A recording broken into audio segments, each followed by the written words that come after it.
Vu d'Israël, plusieurs leaders politiques ont fait des déclarations, surtout en défaveur de cet accord.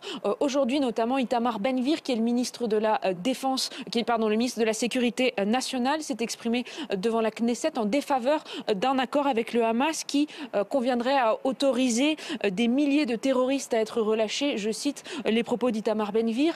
Hier, le Premier ministre Benyamin Netanyahou disait qu'il n'était pas question de libérer des milliers de terroristes. Je cite, on sait qu'il y a environ 6000 prisonniers palestiniens dans les prisons israéliennes, que c'est l'un des grands enjeux pour le Hamas de ces négociations avec Israël.